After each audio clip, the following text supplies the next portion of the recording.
ఉన్నప్పుడు ఆ డబ్బాలో ఉన్న మనుషులు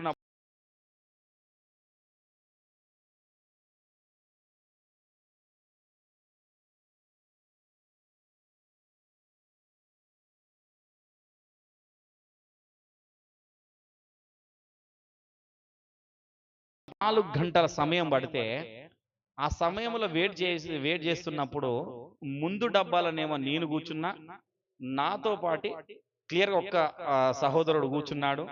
ఇంకా మిగిలిన వాళ్ళు గూడా ఉన్నారు. వాళ్ళు కూర్చున్నప్పుడు నేనేం చెప్తున్నానంటే, ఇంకా సిగ్నల్ ఇయ్యట్లేదు ఏంది అని అడిగినప్పుడు, స్టేషన్ మాస్టర్ వస్తున్నాడు.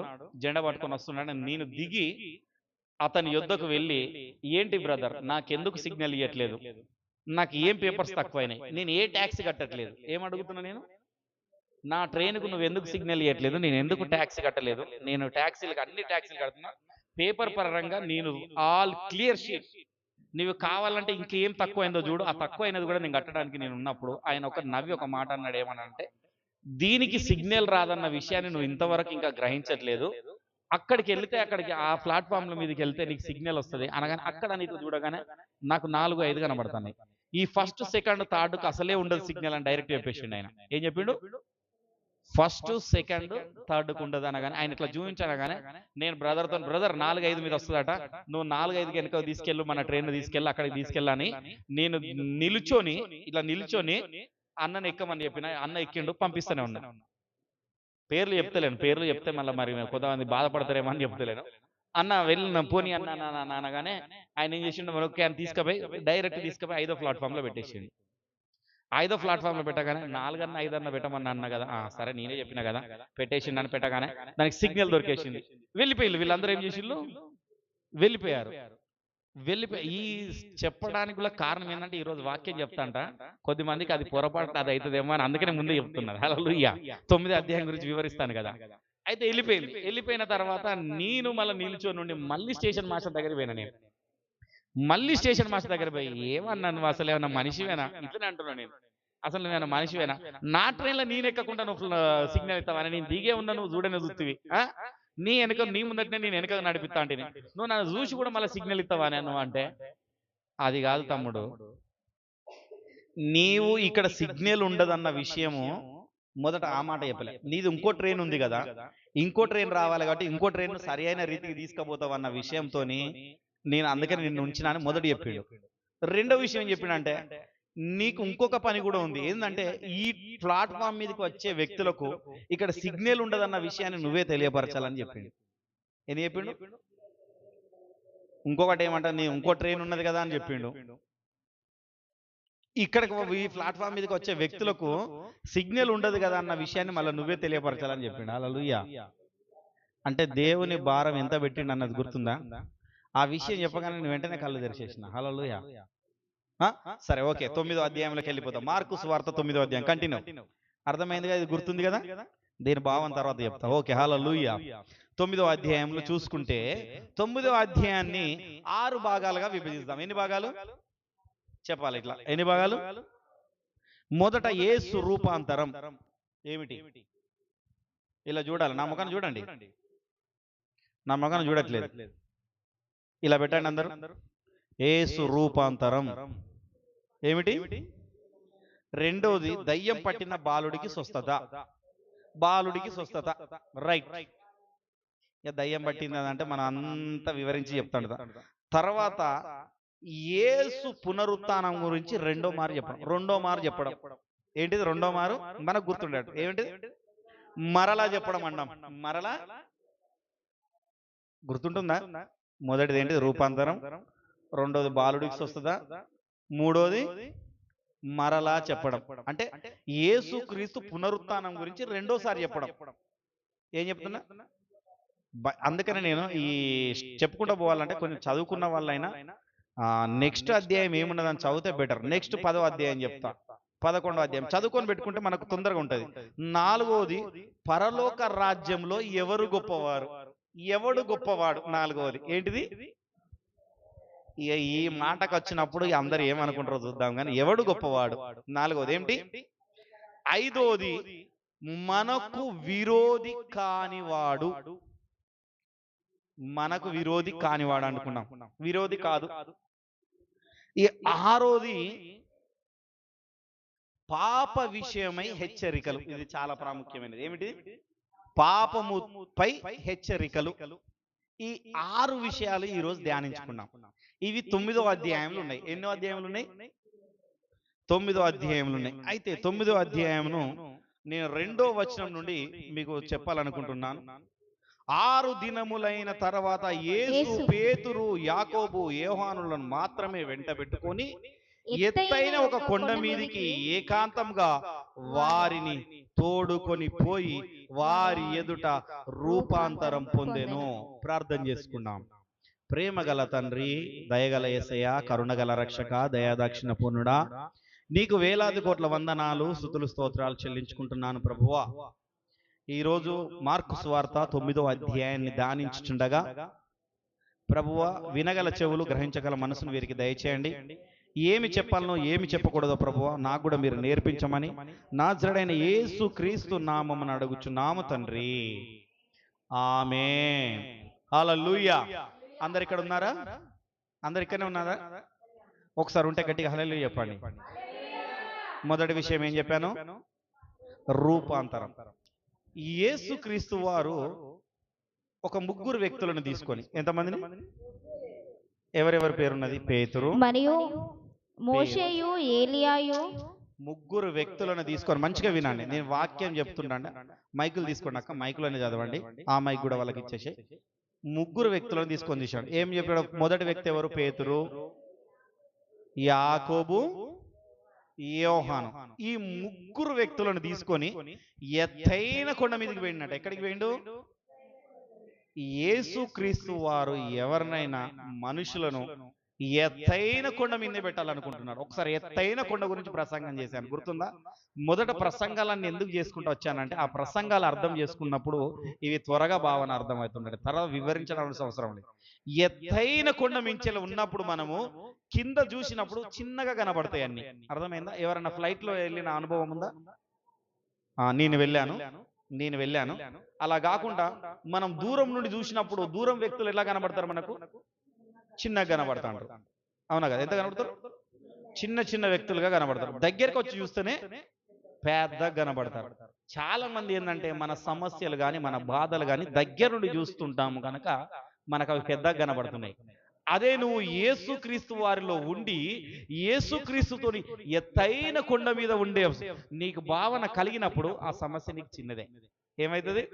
అప్పుడు నువ్వు ఆ ఎత్తైన దాని మీద ఉన్నప్పుడు నీ కాలుతో సమస్యను తొక్కేయచ్చు. హల్లెలూయా. అంతేనా కదా? నీ కాలు కానీ నీ ఏలు కానీ పెడితే కనబడదు. ఇట్లా ఎత్తైన ప్రదేశంలో ఉండి కాలు నువ్వు ఇట్లా చూడకుండా నీ కన్నుకి ఇట్లా ఒక ఏలు ఒకటి అడ్డు పెట్టుకో, కనబడదు. కనబడతాయా? అర్థమైందా కాలేదా? కనబడాయి. అంతేనా కదా? ఎందుకంటే ఆ ఒక చిన్న వేలే దాన్ని మూసేయగలుగుతుంది. అక్కడ ఉన్న ఆ ప్రదేశాన్ని మూసేయగలుగుతుంది. ఇలా చూడండి, ఇట్లా కొద్ది మంది ఇట్లా ఇట్లా అడ్డు పెట్టుకొని చూడండి, లేదా ఇలా చేయి పెట్టుకొని దగ్గర ఉన్నగా ఇట్లా చూడండి, ఒక ప్రదేశాన్ని మూసేస్తుంది. అవునా కదా? మనం చూసే వ్యక్తిని, ఇప్పుడు నన్ను అయినా సరే మీరు ఇలా చేయి పెట్టుకొని చూస్తే నేను ఒక సైడ్ కనబడకుండా ఉండొచ్చు మీకు. అవునా కదా? మన సమస్యలు కూడా అలాంటివి. కానీ యేసు ప్రభు వారు ఈ 3కి ఈయన ఏమిటో తెలియపరచాలనుకుంటున్నాడు. యేసుక్రీస్తు వారు కూడా తెలియపరచాలనుకుంటున్నాడు. ఏమి వరకు తెలుసుకోవాలనుకుంటున్నాడు అంటే, వీరు 3 ఈయనను ఎక్కువగా వెంబడిస్తున్నారన్నారు. అంతేనా? కొద్ది మంది మాత్రమే దేవుణ్ణి వెంబడించే వాళ్ళు ఉంటారు, కొద్ది మంది మాత్రమే పాస్టర్ను వెంబడించే వారు ఉంటారు. అవునా కదా? చాలా మంది అందరు వస్తుంటారు కానీ పాస్టర్ని కానీ దేవుణ్ణి కానీ వెంబడిస్తున్నట్టుగా అట్లా చెప్పుకుంటాంటారు కానీ అలా ఉండరు. అన్న నువ్వు నిలబడదన్నా నిలబడు, నువ్వు ఊకే కళ్ళు మూసుకో. ఊకే కళ్ళు మూసుకుంటే నాకు మంచిగా అనిపించదు. అర్థమైందా? అస్సలే మంచిగా అనిపించదు. నిలబడు, మొహం కడుక్కో, ఏం మొహమాట పడద్దు. గుర్తుపెట్టుకో, దేవుని వాక్యం మన హృదయంలో పెట్టుకోవాలి ఎప్పుడైనా. అర్థమైందా? హృదయంలో వాక్యం ఎప్పుడైతే ఉంటుందో అప్పుడు నువ్వు తొలగిపోవు, ఎటు పడిపోవు.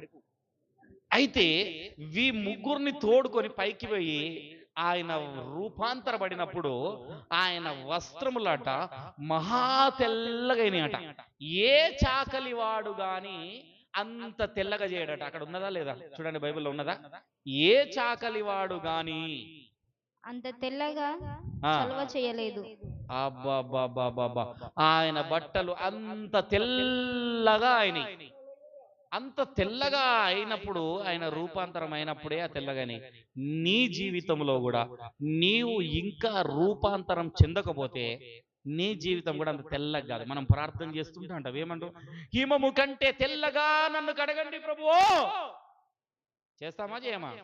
నేను చేస్తూనే ఉంటా ప్రార్థన, ఊకే చేస్తున్నాం. ఎందుకు తెల్లగా కడగమంటున్నాం? చూసినప్పుడు మనలో ఎవరన్నా చూసినప్పుడు మనం కూడా వారికి రూపాంతరముగా కనబడాలి. అంటే ఎంత చూసినా కానీ అరే వీడిలో ఏ మచ్చ కనబడట్లేదు ఏమనాలా? ఎన్ని ఇబ్బందులు పెట్టినా, ఎన్ని బండలేసినా, ఎన్ని రాయలేసినా, నీ దగ్గర నుండి ఇంకోటి లాక్కున్నా కానీ, ఏదైనా డబ్బు కానీ, ఏదైనా ఆస్తి కానీ, ఏదైనా లాక్కున్నా కానీ నీలో ఏ మచ్చ ఏ డాగు కూడా కనబడకుండా రూపాంతరం తెల్లగా కనబడాలి ప్రభు ఎదుట. హల్లెలూయా. మనుషుల ఎదుట కూడా కనబడాలి. అయితే ఈ ముగ్గురికి మాత్రమే కనబడినప్పుడు అప్పుడు ఇద్దరు వ్యక్తులు ఈయన యుద్ధకు వచ్చారట. హల్లెలూయా. ఎవరెవరు వచ్చారు? ఏలియా, మోషే. వారు ఇద్దరు వచ్చి ఈయనతో మాట్లాడుతుంటే ఈ ముగ్గురు వ్యక్తులు ఈయనను చూశారు. హల్లెలూయా. ఆ ముగ్గురు వ్యక్తులను వీరు చూస్తున్నారు. చూసి మాట్లాడుతుంటే అప్పుడు అంటున్నారు ప్రభుతో. అప్పుడు వారికి జ్ఞానోదయం అయిందో ఏమో తెలియదు కానీ కొద్ది మందికి దేవుడు చేసిన మేలులు రూపాంతరం ఆయనకు తనకు తాను కనబరుచుకుంటే గాని వీరికి జ్ఞానోదయం కాదు. అలాంటి వారు వీరే కావచ్చు, వీరు కూడా ఉండవచ్చు, ఈ వెంబడించే వాళ్ళు కావచ్చు. ఎందుకంటే కొన్ని విషయంలో కూడా పేతురు కూడా ఎన్నిసార్లు చెప్పిండు, పోయినసారి మనం చెప్పాక నీకు అలా జరగదు కాక ప్రభువా అని. ఆయన అంటలేడు, ఆయన రెక్క పట్టుకొని గుంజండి అని చెప్పిన. గుర్తుందా పోయిన వారం? మర్చిపోయారా పోయిన వారం? ఇప్పుడే యేసుక్రీస్తు వారు. అందుకని ఆన్లైన్లో మరొకసారి వినండి. ఏం చేశాడు పేతురు? ఏమంటున్నాడు? ప్రభువా నేను సిలువ వేయబడతా, నేను కొట్టబడతాను అంటే ఏమన్నాడు పేతురు? లెక్క పట్టుకోరు, ఇది మీకు జరుగు గాక అని దేవుణ్ణి పట్టుకొని అంటాడు. ఏ సాతానా పో అని చెప్పేసి. అలాంటి వాడు పేతుర్ని పట్టుకొని పోయాడు. మరి అంటే ఈయనకు ఏమంటుంది? కొద్ది మందికి తను ఎవరో తెలియపరుచుకుంటే కానీ తెలియదు. కొద్ది మందికి ఏంటంటే కొన్ని పాస్టర్ దగ్గర నుండి కొన్ని సూచక క్రియలు, కొన్ని అద్భుతాలు చూస్తే గానీ ఆయనను నమ్మరు కొద్ది మంది. అర్థమైందా? నాలాంటి వాళ్ళు నేను కొన్ని అప్పుడు అట్లనే ఉండేది. ఏమైనా చూస్తే గానీ వాళ్ళని చూసి మంచిగా గమనించి అన్ని చూస్తే గానీ వాళ్ళని నమ్మను. అప్పటిదాకా అసలే వాళ్ళతో స్నేహం కానీ ఏం కానీ చేయను. అలాంటి వాళ్ళు అనమాట. అలాంటి ఈ గ్యాంగ్ను పట్టుకొని పోయిండు. ఈ ముగ్గురు అలాంటి గ్యాంగే. మీకు తెలుసో తెలియదు, బైబిల్లో ఉన్న ఈ ముగ్గురు గ్యాంగ్ ఏంది? ఈ ముగ్గురు అందుకనే పట్టుకొని వెళ్ళినప్పుడు వాళ్ళు ఒక మాట అంటున్నారు, ప్రభువా మేము ఇక్కడికి దిగి రావడం చూసాము, ఇక్కడికి వచ్చి మంచి గొప్ప సన్నివేశాన్ని చూసాము మేము, కనుక మేము ఏం చేయాలనుకుంటున్నాం అంటే మీకు ఒక పర్ణశాల కట్టాలనుకుంటున్నాం. ఏంది ఈ పర్ణశాల అంటే? ఒక ఇల్లు. కర్ణపూర్లో కట్టేసి ఒక 4 గోపురాలు కట్టిల్లు పర్ణశాలలు. తెలుసా? ఎప్పుడన్నా కర్ణపూర్ వెళ్ళినప్పుడు చూడండి, ఇటు ఒక గోపురం, పేతురు గోపురం అని, ఇటు గోపురం అని, ఇలా 4 పక్కల 4 స్తంభాలుగా కట్టేసి. అలా ఏమనుకున్నాడు? పర్ణశాల అంటే ఆకులతోని కప్పే ఒక గుడిసె అన్నామా, మనకు అర్థమయ్యేటట్టుగా గుడిసె అన్నాం, దాన్ని పర్ణశాల అంటారు. అంటే అక్కడ నివాసం చేయడానికి. ఎందుకు ఆ మాట వీళ్ళు అంటున్నారంటే ఏలియా వస్తాడన్న విషయం లేఖనాల్లో ఉంది. 13వ వచనం వరకు ఉంటుంది, చదివితే మీకు అర్థమవుతుంది. నేను వివరించుకుంటూ పోతున్నా, మళ్ళీ వివరించుకుంటా అంటే మీకు లేట్ అవుతుంది. అందుకని మీరు చదవండి, చదువుకోని వాళ్ళకు అర్థమయ్యేటట్టుగా వివరిస్తున్నా. మరల వింటే బాగుంటది. అయితే మీకొకటి, మోషకొకటి, ఏలియాకొకటి, మేము ఒక పర్ణశాల కడదాము, ఇక్కడనే ఉన్నాం మనం అంటాను. ఎంత మూర్ఖులు చూసారా? ఇక ముందుకు వెళ్ళాదాం అనుకోలేదు వాళ్ళు. అయితే ప్రభువుల వారు అంటున్నాడు, వారిని వచ్చి ఇక్కడ చూసింది మనుష్య కుమారుడు రూపాంతరమయ్యే వరకు మీరు ఎవరితో చెప్పొద్దు అన్నాడు. హల్లెలూయా. ఇంకో మాట మాట్లాడని ఇయ్యలేక వాళ్ళకు ఏం చేస్తున్నాడు? ఇంకొక మాట మాట్లాడడానికి అవకాశం ఇవ్వట్లేదు. ఇవ్వకుండా ఏం చేస్తున్నాడు అంటే ఈ పర్ణశాలలు వద్దు, ఇవేమద్దు మనకు, ఇక్కడ నుండి వెళ్ళిపోదాం. వచ్చిన తర్వాత ఏం చేస్తున్నారంటే రెండవదిగా దయ్యం పట్టింది. ఏం చెప్పినా బాలుడికి దయ్యం చెప్పిన. దీన్ని ఇంకా కొంచెం వివరించిన పర్ణశాలల గురించి. హల్లెలూయా, హల్లెలూయా, హల్లెలూయా. అయితే ఈ పర్ణశాలల గురించి ఇంకొక 10 నిమిషాలు వివరిస్తా. తర్వాత వెళ్తుంటా స్టార్ట్ చేస్తాం మెసేజ్. ఓకేనా? దేవుని నామానికి మహిమ కలుగును గాక. అయితే వారి ఆలోచనలు ఎక్కడ ఆగుతున్నాయంటే వారిని తీసుకొచ్చి వారి ఎదుట రూపాంతరమైనా కానీ ఆయన ఎవరో ఏమిటో అన్న విషయాన్ని వాళ్ళు తెలుసుకున్నా కానీ వాళ్ళు ఇంకా గ్రహించలేక ఏమనున్నారంటే, ఏమైనా మత్తయి సువార్త 6వ అధ్యాయం 33వ వచనం లాగా ఏమి తిందుమో ఏమి తాగుదుమో అన్న ఆలోచనతోనే, అనే భావనలతోనే, వారు ఉన్న ఆలోచనలతోనే అక్కడ ఉండి ఇక్కడనే మనం ఉండాము. ఎందుకు ఉన్నాము అంటే ఇక్కడికి వచ్చి వెళ్ళారు. ఎవరు వచ్చారు? దేవుని కుమారులు, దేవుని చేత ఏర్పరచబడిన వారు వచ్చి వచ్చి వెళ్ళారు గనుక, వారు వచ్చి వెళ్ళిన ప్లేస్ ఇది పరిశుద్ధమైన ప్లేస్ గనుక ఇక్కడనే మనం ఉందాం, ఇక్కడనే ఆగిపోదాం అనుకుంటున్నారు. హల్లెలూయా. కొద్ది మందికి కొన్ని మేలులు కనబడగానే, కొన్ని ఆశీర్వాదాలు చూడగానే వారు ఏం చేస్తారంటే అక్కడనే ఆగిపోతున్నారు. అక్కడ నుండి ముందుకెళ్ళడానికి ఇంకా సాగిపోరు. అర్థమైందా? ఇక చాలు, నాకైతే దేవుడైతే ఈ మేలు చేశాడు చాలు, ఇక ఇంతకంటే ఎక్కువ ఏమున్నది తెలుసుకునే వరకు ఇక వస్తున్నా పోతున్నా స్తుతిస్తున్నా దేవుని చూస్తున్నా. ఇంకా లోతుగా తెలుసుకోవాలన్న భావన వీరికి తెలియదు. అందుకని దేవుడు ఏం చెప్తున్నాడంటే వీరితో చెప్తున్నాడు, ఇది ఎవరితో చెప్పకండిరా బాబు, అసలు మీరు ఇక్కడనే ఇంకా పడి ఉంటున్నారు, ఇంకా జరగవలసింది ఇంకా ఉన్నది, ఇంకా సమయం ఉన్నది, ఇంకా రావాల్సినది, ఇంకా సమయానుకూలంగా నడుచుకోవాల్సిన సమయాలు ఉన్నాయి గనక, ఆ సమయం రాలే గనక మీరు ఇంకా ఇంకా అవివేకుల వలె ఉన్నారు. ఏమన్నారు? ఇంకా అవివేకుల వలె. చాలా మంది మన జీవితంలో కూడా చాలా మంది ఏంటంటే అవివేకుల వలె ఉంటున్నారు. ఏ విధంగా అవివేకులు ఉంటున్నారంటే, కొంచెం విషయము తెలవగానే, కొన్ని విషయాలు దేవుని గురించి తెలియగానే వీళ్ళు ఎక్సైట్మెంట్ వస్తుంది. ఈ పేతురు కదా ఎక్సైట్మెంట్ వచ్చినట్టుగా ఒకనాడు పేతురు అంటాడు, ఏమంటాడంటే దేవాలయములు ప్రవేశించడానికి వెళ్ళినప్పుడు, వెండి బంగారములు నా యొద్ద లేవు గాని, 3వ అధ్యాయం ఉంటది. హల్లెలూయా. ఏమంట? నాకు కలిగినదే. ఎక్స్ట్రాడినరీగా మాట్లాడుతున్నాడు. ఇక్కడ ఏమని మాట్లాడుతుండు? వాడికి కావాల్సింది ఏదైనా దానం చేస్తారా బాబు అన్నట్టుగా వాడు అనుకున్నాడు. ఆయన దానం చేయను, నా దగ్గర ఏం లేదు, నాకు కలిగింది నేను ఇస్తా, యేసుక్రీస్తు నామాన్ని ఇస్తా అని చెప్పినా అయిపోతుంది. కానీ అక్కడ ఏం మాట్లాడుతున్నాడు? వెండి బంగారం అనే వరకు వాని కళ్ళు ఇట్లా తెరవచ్చు. హల్లెలూయా. వెండి ఇస్తాడో బంగారం ఇస్తాడో కన్నా ఆశ కలిగిపోయినది. అలాంటి ఎక్స్ట్రాడినరీ మ్యాన్. అందుకని ఈయన ఏమంటున్నాడు? ప్రభువా ఇక్కడనే ఉన్నాం, ఇక చూసినాం, ఇక మేము చూసినాం. ఎందుకు? అప్పుడు లేఖనాలు చెప్పింది, దైవ కుమారుడి కంటే ముందు లేఖనాల్లో వచ్చినట్టు వస్తాడు అని రాశబడి ఉంది, ఏలియా వస్తాడన్నది. ఇప్పుడు ఏలియా వచ్చింది ఇక్కడికి, ఇక మళ్ళీ వస్తాడేమో అన్న ఆశకు హద్దే లేదు ఎవరికైనా. అర్థమైందా? చిన్న మేలు జరిగిందంటే ఇంకొక మేలు జరిగితే బాగుండు, ఇంకా కొంచెం జరిగితే బాగుండు అన్న ఆశ పడుతుంటా అంటారు. కానీ యేసు గురించి ఇంకా కొంచెం తెలుసుకుంటే బాగుండు అన్న ఆలోచన మాత్రం ఎవరికి రాదు. గుర్తుపెట్టుకోండి, ప్రతి జీవితంలో ఆశ పడాలి. నేను పడద్దని నేను చెప్పట్లేదు, కానీ ఆశ దేవుని గురించిన ఆశ అయి ఉండాలి మొదట. నేను ఒకసారి చెప్పినప్పుడు ఏం చెప్పినంటే, దేవునికే మొట్టమొదటి స్థానం ఇవ్వాలి. ఎవరికి ఇవ్వాలా? దేవునికే మొట్టమొదటి స్థానం ఇవ్వాలి. కానీ వీరు ఏం చేస్తున్నారంటే, అక్కడ పైన చూసినది, ఆయన అయితే చూసిళ్ళు, తెల్లని వస్త్రములు చూసిళ్ళు, ఆయన రూపాంతరం అవ్వడం చూశాడు, వారితో మాట్లాడడం చూశాడు, అన్ని చూసి కూడా వీరు ఏం చేస్తున్నారంటే ఆశపడుతున్నారు అక్కడనే ఉండాలని. ఇంకా కొంచెం ముందుకెళ్ళి ఇంకా కొంచెం ఎదుగుదామన్న ఆలోచన వీరికి లేదు. చూసిన భావనలు ఇంకా ఎదుగుదామన్న ఆలోచన లేదు. అందుకని యోహాను అందుకనే మంచిగా యోహాను సువార్తను బాగా రాశాడు. ఎందుకు రాశాడంటే, ఆయన రూపాంతరాన్ని చూశాడు గనక. ఆయన దీవిలో ఉన్నప్పుడు కూడా, ఆయన ఉన్నప్పుడు చాలా గొప్పగా రాశాడు. మనం ముందు దాని గురించి కూడా ధ్యానించుకోబోతున్నాం. హల్లెలూయా. కనుక ఈ రూపాంతరాన్ని చూసి మనము కూడా మన జీవితంలో చిన్న చిన్న విషయాలు మన దేవుడు తీర్చినప్పుడు ఈ విషయాల దగ్గరనే ఆగిపోకుండా యేసు గురించి ఇంకా కొంచెం ముందుకెళ్దాం. ఏ విధంగా వెళ్దాం? ఇంకా కొంచెం ముందుకెళ్దాం. కానీ వీరిలో విశ్వాసం లేదట. మళ్ళీ అయినా కానీ ఏం లేదు? విశ్వాసం లేదు, ప్రార్థన లేదు. మొదట ఏమంటున్నానంటే, ఈ బాలుడికి మళ్ళీ వీళ్ళు బయటికి వచ్చిన తర్వాత వెళుతుండంటే ఒక బాలుడికి దయ్యం పట్టేసింది. ఆ దయ్యము వీడిని వదిలిపోతలేదట. అయితే ఆయన శిష్యులకి ఎంతమంది కింద ఉన్నారు కదా, మిగిలిన వారు ఇంకో 9 మంది ఉన్నారు కదా. 12 మందిలో 3 తీసుకెళ్ళాడు, 9 మంది ఉన్నారుగా.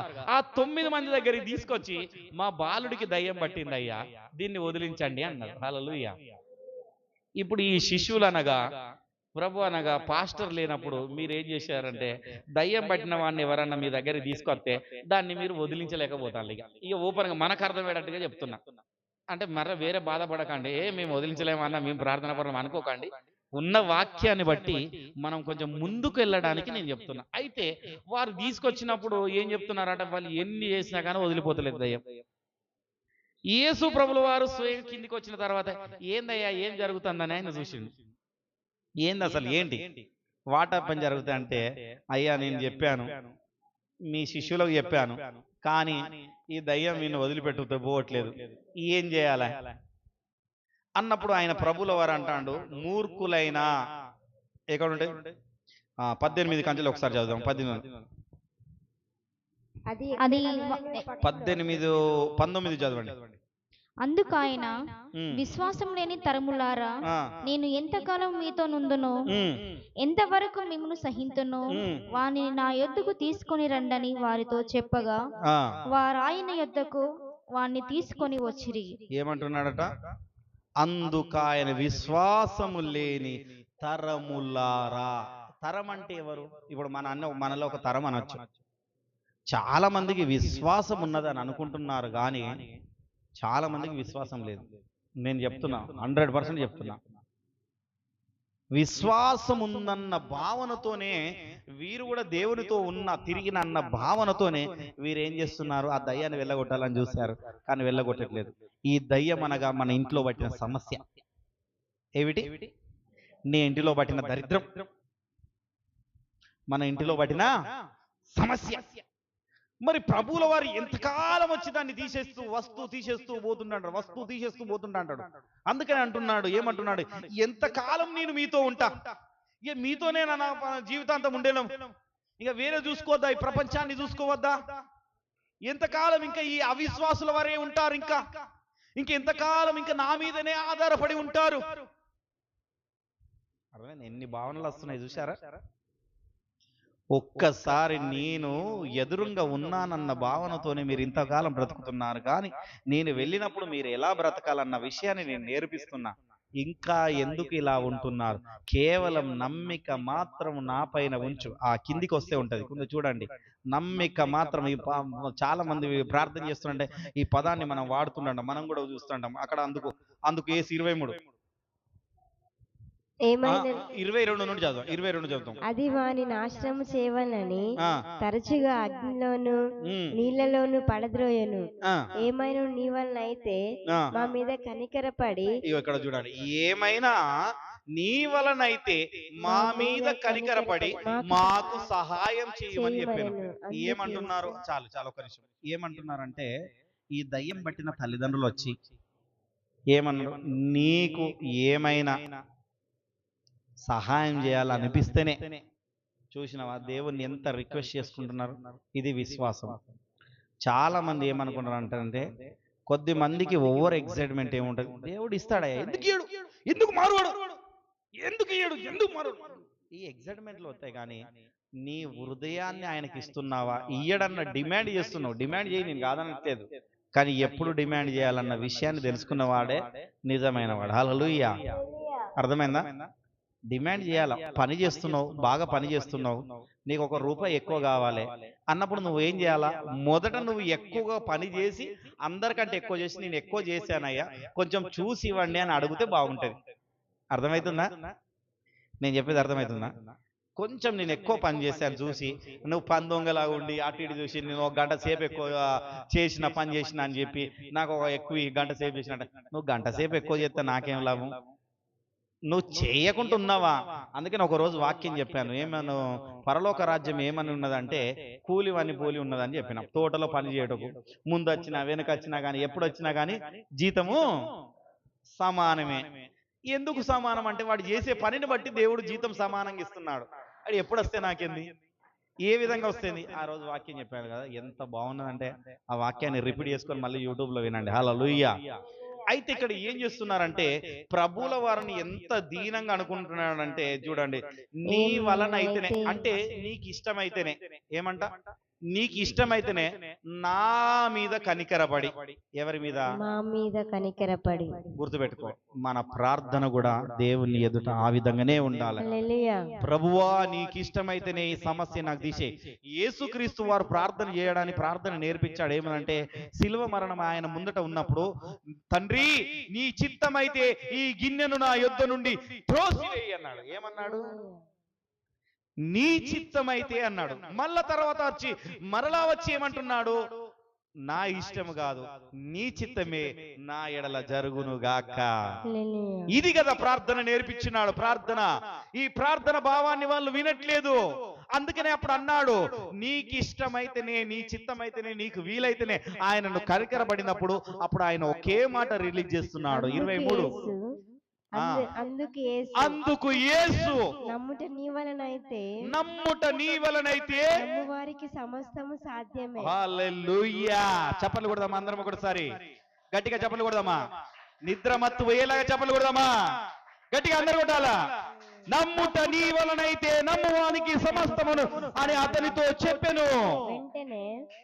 వెంటనే ఆ చిన్నవాడి తండ్రి గుర్తుపెట్టుకోండి, వెంటనే ఆ చిన్నవాడి తండ్రి నమ్ముచున్నాను నాకు అపనమ్మకమును ఉండకుండా సహాయము చేయమని. ఇప్పుడు చెప్పాలి కొట్టండి. హల్లెలూయా. ఏమంటున్నాడు? నువ్వు చెప్పావు, దాన్ని నేను నమ్ముతున్నాను, కానీ నేను మనిషిని, నేను తప్పు చేస్తా, నేను తప్పు చేయను కాదు, కనుక నీవు నాకు ఏం సహాయం చేయాలంటే నాకు అపనమ్మకం ఉండకుండా సహాయం చేయంట అన్నాడు. గుర్తుపెట్టుకోండి, ఇది కదా చాలా ప్రాముఖ్యమైన ప్రార్థన అంటే, ఇది కదా విశ్వాసం అంటే. అవునా కదా? కొంతమంది ప్రార్థన చేయగానే నమ్ముతామో లేదో, అవుతుందో కాదో, అవుతుందో కాదో, అవుతుందో కాదో, అయ్యేదాకా నమ్మకం ఉండదు వీళ్ళకి. ఆయన తర్వాత అమ్మయ్య దేవుడు కార్యం చేసిండు హల్లెలూయా అన్నప్పుడు ఎక్సైట్మెంట్ బాగుంటది. అంటే వీరిలో ఏమున్నది? అపనమ్మకం ఉన్నది. అలాంటి అపనమ్మకం ఉండకుండా తండ్రి తండ్రి అనగా యజమానుడు, ఇంట్లో ఉన్న యజమానుడు, నీ ఇంట్లో ఉన్న సమస్య పోవడానికి నీ ఇంట్లో యజమానుడు చేయవలసిన ప్రార్థన ఏమిటంటే అపనమ్మకం ఉండకుండా నాకు సహాయం చేయి ప్రభువా. హల్లెలూయా. ఏమంటున్నాడు? వింటున్నావా బాబనా? అటు కాదు, నన్ను చూడు. హల్లెలూయా. అర్థమైందా? నీ ఆలోచన వేరే పోకూడదు. ఏమని ఉండాలంట? ఏమని ప్రార్థన చేయాలా? అపనమ్మకము ఉండకుండా నాకు సహాయం చెయ్యి ప్రభువా అంటున్నాడు. చూసినావు ఎంత దీనంగా ఉన్నాడో. ఆయననేమో నమ్ముట నీ వలనైతే నమ్మువానికి సమస్తం సాధ్యమని ఆయన చెప్పిండు. చెప్పినప్పుడే కార్యం జరిగింది.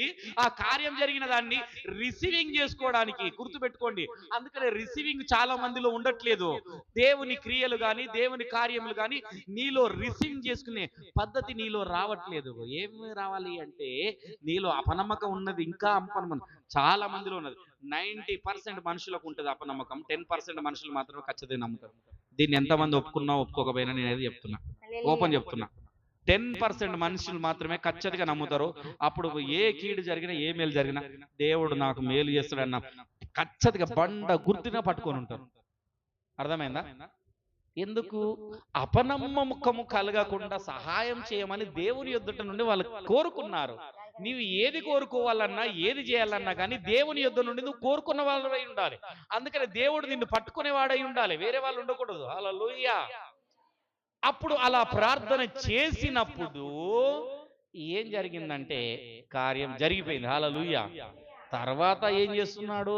ఆ మనుషుడు మూర్ఛ కొట్టుకొని పోయిండంట. కొట్టుకొని ఇట్లా పడిపోయినప్పుడు ఆ మనుషుడు చనిపోయిండు అనుకుంటున్నారు. హల్లెలూయా. నీలో సమస్య, బాధలు, ఇరుకులు, ఇబ్బందులు వచ్చినప్పుడు ఇక కొద్ది మంది చూసి అనుకుంటాంటారు కదా, ఇక వీని పని అంతేరా భయ్, ఇక వీని పని అయిపోయింది, ఇక లేవడిగా, ఏమంట ఇక లేవని మీ పరిస్థితి అయిపోయింది, వీని మీద ఇంకొక 2 రాళ్ళేద్దాం, ఇంకో బండేద్దాం అని అనుకున్నప్పుడు అక్కడ ఉంటది చెయ్యి బట్టి లేపిండట. చదువుదాం ఒకసారి, మైక్ లో చదవాలి. జనులు గుంపులు కూడి అందుకు యేసు, ఇది చూడదక్క అక్క 27 చదువు అక్క. అయితే యేసు వాని చెయ్యి పట్టి వాని లేవనెత్తగా వాడు నిలబడెను. గుర్తుపెట్టుకో, నీకు ఏ సమస్య వచ్చినా, ఏ బాధ వచ్చినా, ఏ రోగం వచ్చినా, నీ కుటుంబ సమస్యలే కావచ్చు, నీ లాంటి సమస్యలే కావచ్చు, నీ అప్పుల సమస్యలే కావచ్చు, నీ ఇంకేది బాధలున్నా కానీ నీకు తిరుగు లేకుండా నిన్ను చేసి ఆ దురాత్మ శక్తులు అన్ని అడ్డగోడలు వేసినా నీకు రాకుండా ఎన్ని బాధలు పెట్టి ఎన్ని బంధకములు చేసినా కానీ ఈ యేసుక్రీస్తు వారు వచ్చి అంటున్నాడు, అందరికీ పని అయిపోయిందిరా బాబు, అయిపోయిందిరా బాబు అన్నప్పుడు యేసు వచ్చి నీ చెయ్యి పట్టుకొని అక్కడ నుండి నిన్ను లేవనెత్తబోతున్నాడు. హల్లెలూయా. పడిపోయిన స్థితిలో నుండి, హల్లెలూయా, అర్థమైందా, అక్కడ నుండి అందుకు యేసు వాడి చెయ్యి పట్టుకొని పైకి లేచి నిలబెట్టబోతున్నాడు. ఎక్కడైతే నువ్వు అవమానపడ్డావో, ఎక్కడైతే నిందల పాలయ్యావో, ఎక్కడైతే అవమానంగా ఉన్నావో, ఎవరి ఎదుటైతే తల ఎత్తుకోలేకుండా జీవిస్తున్నావో వారి ఎదుట నీ తల ఎత్తడానికి ఆయన వచ్చి ఆయన చెయ్యి సహాయం చేస్తున్నది. వారి ఎదుట ఎత్తైన కొండ మీద తీసుకెళ్లి రూపాంతరంలో మిమ్మల్ని తీసుకుపోతున్నది. హల్లెలూయా. అర్థమవుతుందా? అప్పుడు నీకు ఏ మరక కనబడదు. ఏ మరక? చాకలి వాడు కూడా ఎంత తెల్లగా చేయనంత మరక, ఒక్క చిన్న మరకున్న చాకలి ఏం చేస్తాడు, సోడేసి గీడేసి మంచిగా రుద్ది మొత్తం మరక పోగొడతాడు. కానీ వాళ్ళు చేయనంత తెల్లగా కూడా దేవుడు నిన్ను తెల్లగా చేయబోతున్నాడు. అలా ఎప్పుడు చేయబోతున్నాడు అయ్యా? నమ్మకం ఉంచుడు కాదు, నీలో అపనమ్మకము ఉండకుండా చేయమని ఆయనను సహాయం చేయమని అడిగినప్పుడే దేవుడు నీకు ఈ కార్యం చేస్తాడు. లేదా అప్పటిదాకా చేయడు కార్యం. గుర్తుపెట్టుకో, ఓపెన్ చెప్తున్నా. ఎప్పుడు నీలో అపనమ్మకము లేకుండా సహాయం చెయ్యి ప్రభువా అని అడిగినప్పుడే నీకు కార్యం జరుగుతుంది. హల్లెలూయా, హల్లెలూయా. ఇదంతా అయిపోయిన తర్వాత, ఇదంతా చూసిళ్ళు, ఇదంతా అయిపోయింది. ఇదంతా అయిపోయిన తర్వాత శిష్యులు ఏమనుకుంటున్నారంటే, ఇన్నాళ్ళ నుండి మేము నీతో తిరుగుతున్నాం, ఇన్నాళ్ళతో మీతో ఉంటున్నాం కదా, ఇప్పుడు పరలోక రాజ్యంలో ఎవడు గొప్పవాడిగా. ఇది ఇంకా ప్రాముఖ్యమైనది. హల్లెలూయా, ఇవన్నీ అయిపోయినాయి. ఇవన్నీ అద్భుతాలు ఇవన్నీ చూస్తున్నారు. చూసిన తర్వాత వీళ్ళకి ఏమనిపించిందేమో, వీళ్ళు దారి నిండా నడుచుకుంటూ పోతున్నారట. ఏం చేస్తున్నారు? ఇలా నడుచుకుంటూ వెళుతుందంటే వీళ్ళందరూ కలిసి గుసగుస పెట్టుకుంటున్నారు. 12 మంది ఏం చేస్తున్నారు? అదే సంఘంలో కదా, నువ్వు సంఘంకి వస్తున్నావు కదా, నువ్వు మంచోనివా, నేను మంచోనినా, మరి సంఘంలో ఎవరి మన పాత్ర ఏమిటి, మనం ఏం చేద్దాం, అసలు నేను ముందు ఉండాలనా నువ్వు ముందు ఉండాలనా, ఎవరు ముందు ఉండాలి అన్నట్టుగా వీళ్ళు కూడా ఏమనుకుంటున్నారంటే, ఎవడు గొప్పవాడు అని అనుకుంటా అంటే ఈ మనసును దేవుడు ఎరిగాడు అక్కడ అనలే. తర్వాత ఒక ఇంటిలోనికి వెళ్ళిన తర్వాత, ఆ ఇంటిలో కూర్చున్న తర్వాత ఆయన మాటలు చెప్తున్నాడు. ఏమని చెప్తున్నాడు అంటే, బైబిల్లోకి వెళ్దాం. హల్లెలూయా.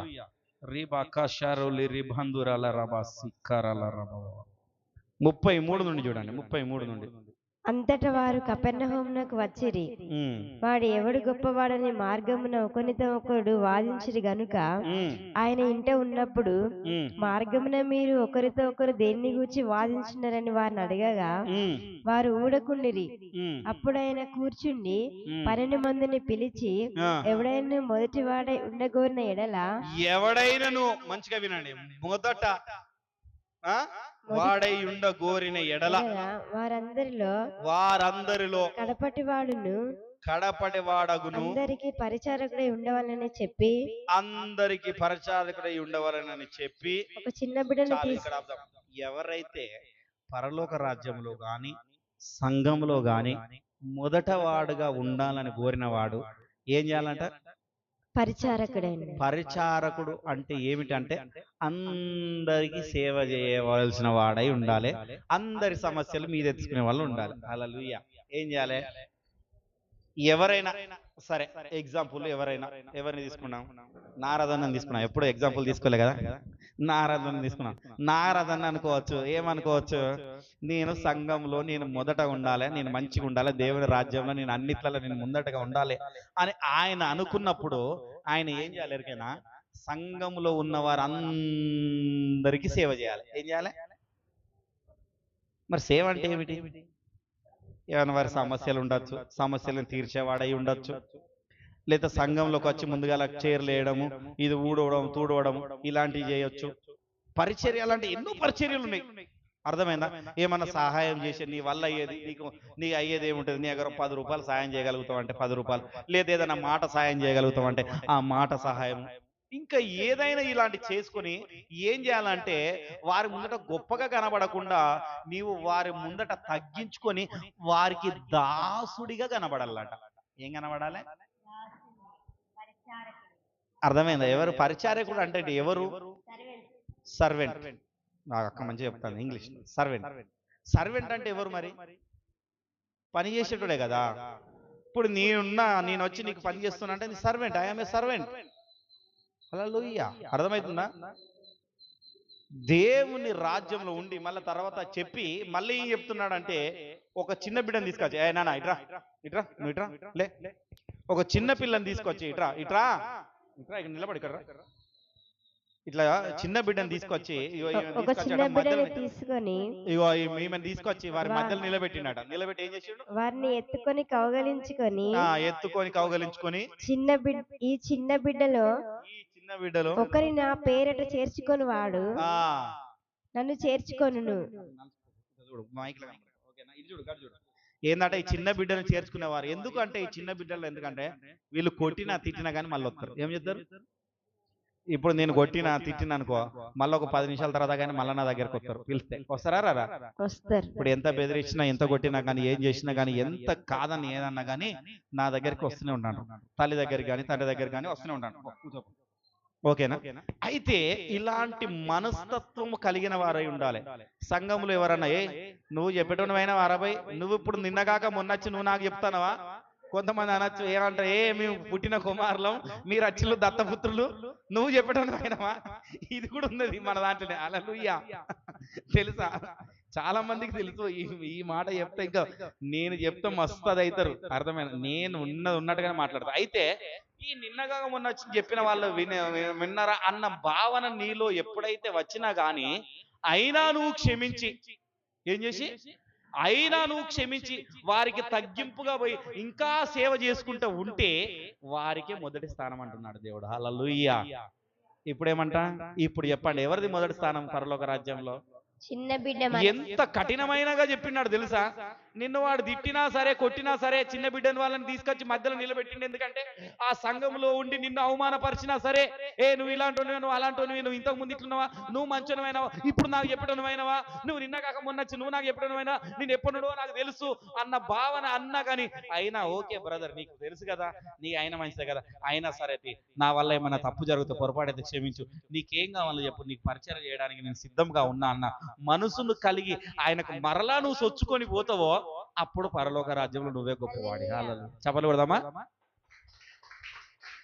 చప్పలు కొడదామా? హల్లెలూయా. హల్లెలూయా.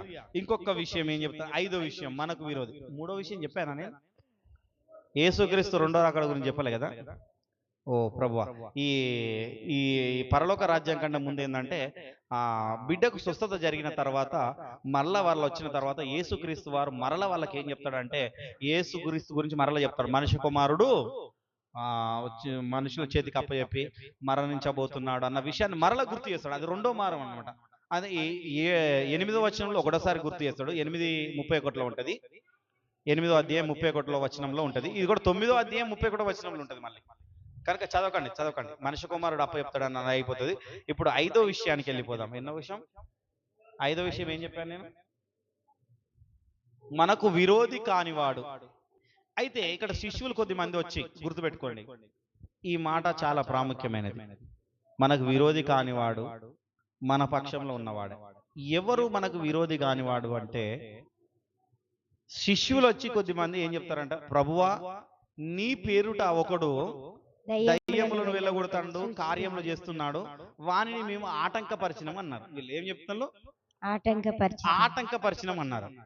వీరికి తెలియదు ఏ నామమును వాడుతున్నారంటే వాణ్ణి కూడా దేవుడే నియమించాడన్న విషయాన్ని వీళ్ళు ఎరగలేదు. కొన్ని సంఘాలల్లో కార్యాలు జరుగుతాయి, కొన్ని సంఘాల్లో అద్భుతాలు కూడా జరుగుతుందండి. అలాంటి సంఘాలను మనం తప్పుపట్టకూడదు. కానీ ఈ సంఘం ఈ మాటకు, ఈ విషయానికి 10వ అధ్యాయానికి చాలా సంబంధం ఉంటుంది. 10వ అధ్యాయాన్ని మిస్ కాకండి. నెక్స్ట్ వారం మిస్ కాకండి 10వ అధ్యాయం. ఇది చెప్తున్నా, నాకు విరోధి కాని వాడిని నువ్వు ఆటంకపరచద్దయ్యా. మీరు ఎందుకు ఆటంకపరచద్దంటే, వాడు చేసేది నా పేరిటనే చేస్తున్నాడు, నా పేరిట చేస్తున్నాడు కనుక వాడిని ఆటంకపరచకండి అని వాళ్ళకి చెప్తున్నాడు. ఇక లాస్ట్ విషయానికి వెళ్ళిపోదాం. దీని వివరణ ఎప్పుడు ఇస్తానంటే నెక్స్ట్ అధ్యాయంలో వివరణ ఇస్తాను. ఓకేనా? 10వది ఏంటంటే పాప విషయమై హెచ్చరికలు. ఏందంట? 42 నుండి చదువుకున్నాం. 42 నుండి ఒకసారి చూద్దామా? నా యందు విశ్వాసముంచు ఈ చిన్నవానిలో ఒక అభ్యర్థపరిచిన వాడెవడో వాడు మెడకు పెద్ద తిరుగటి రాయి కట్టబడి సముద్రంలో పడవేయబట వానికి మేలు. నీ చేయి నిన్ను అభ్యర్థపరిచిన ఎడల దాన్ని నరికివేయము. నీవు 2 చేతులు కలిగి నరకంలోని ఆరని అగ్నిగుండంలో పోట కంటే అగ్నిహీనుడవై జీవంలో ప్రవేశించడం మేలు. చాలు, ఆపుదామా? ఏంటంట? 2 చేతులుండి కూడా, గుర్తుపెట్టుకోండి, ఈ 2 చేతులుండి కూడా చప్పట్లు కొట్టడానికి మనం ఇబ్బంది పడతాం, దేవుని స్తుతించడానికి. అయితే ఈ 2 చేతులు ఉండి కూడా పని చేయడానికి ఇబ్బంది పడతాం, కష్టపడడానికి. ఏం చేస్తాం? వింటున్నారా? వినట్లేదా? ఒకసారి నిలబడండి. హల్లెలూయా. ఇది ఒక్క 5 నిమిషాలు చెప్తా, 5 నిమిషాలలో ముగిస్తా. 5 నిమిషాలు అయిపోయేదాకా మీరు ఎవరు కూర్చోదు. హల్లెలూయా.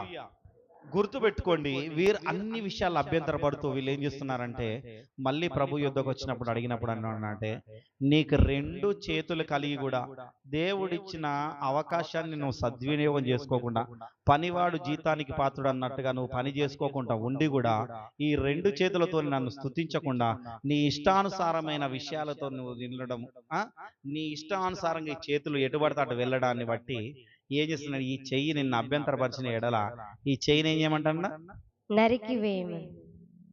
ఇది నరికివేయి.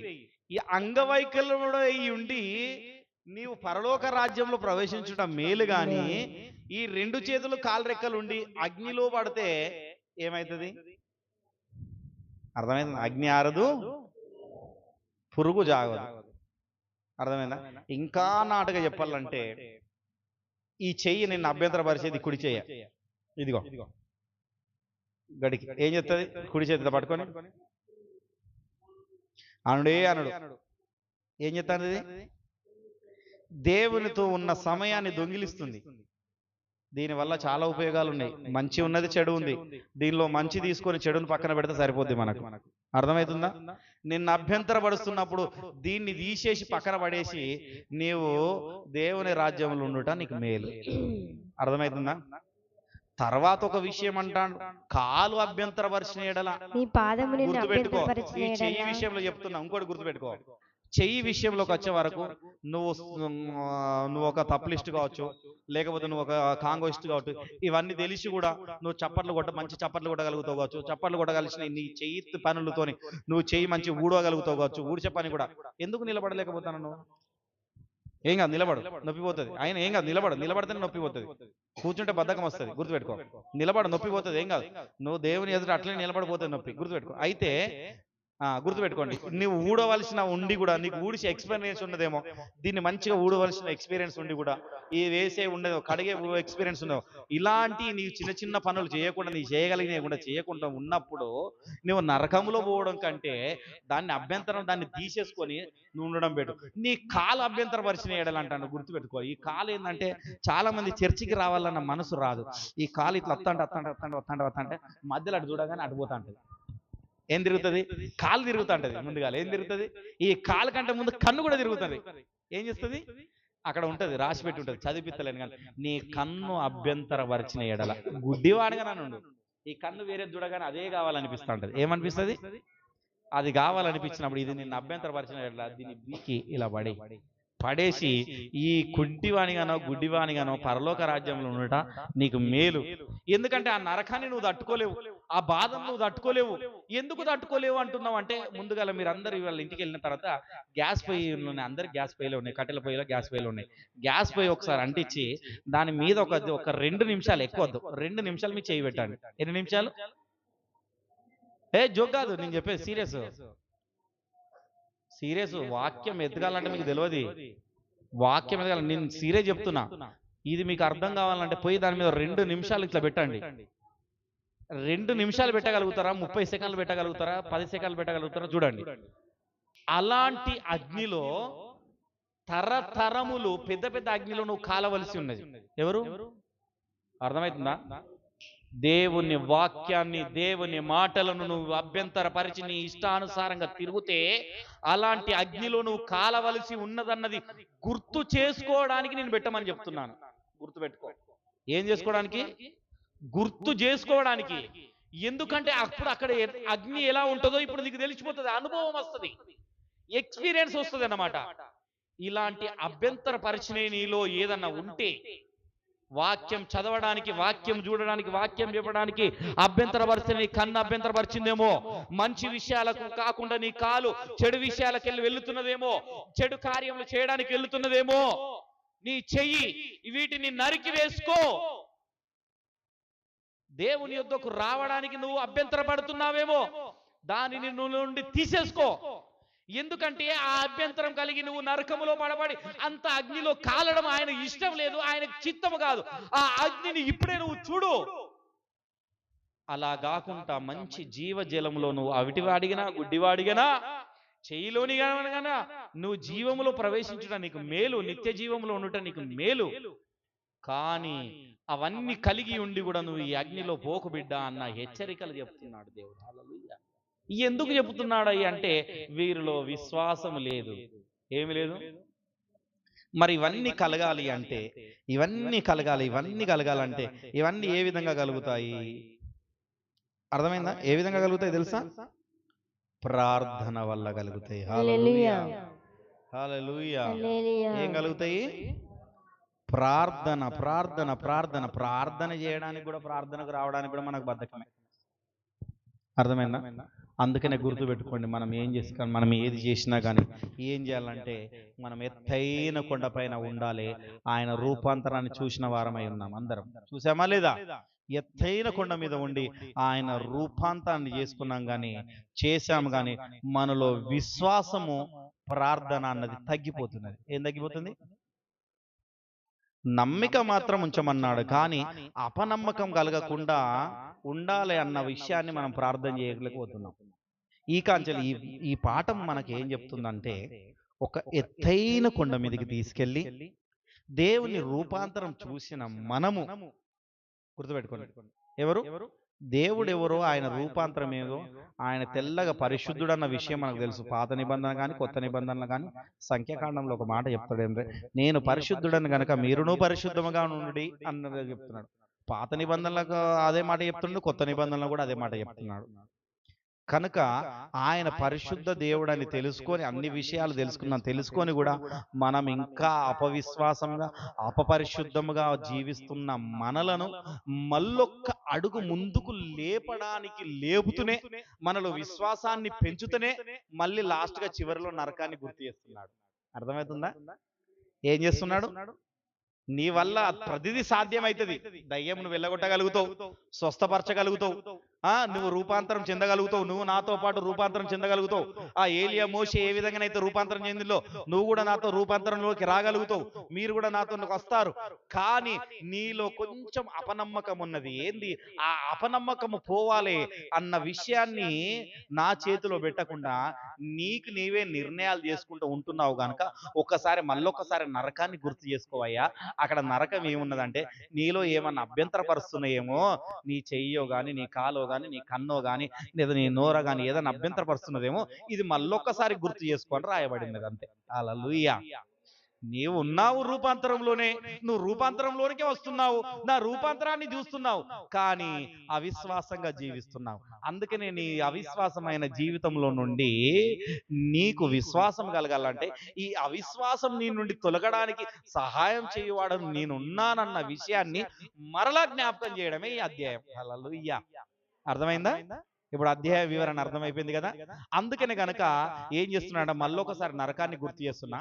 అలాంటి నరకంలో నువ్వు ఉండడం కంటే నువ్వు ఎలాగనైనా ఉండు, నువ్వు కుంటివానిగా గుడ్డివానిగా నువ్వు ఏదన్నా కలగని, కానీ నీవు పరలోక రాజ్యంలో రావాలన్న ఆశను మాత్రం నిరాశపరచకు అని దేవుడు మరలా చెప్తున్నాడు. కనుక ఈ ఆశను దేవుని ఆశను మనం నిరాశపడకుండా మనం పరలోక రాజ్యానికి వారసులం అవుతాం. ఒకసారి కూడా మనం ఒకసారి టెస్ట్ చేసుకున్నాం.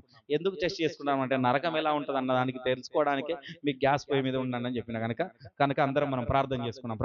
హల్లెలూయా, స్తోత్రం. అందరం మోకరించగలిగిన వారు మోకరించండి. ప్రార్థన చేసుకున్నాం.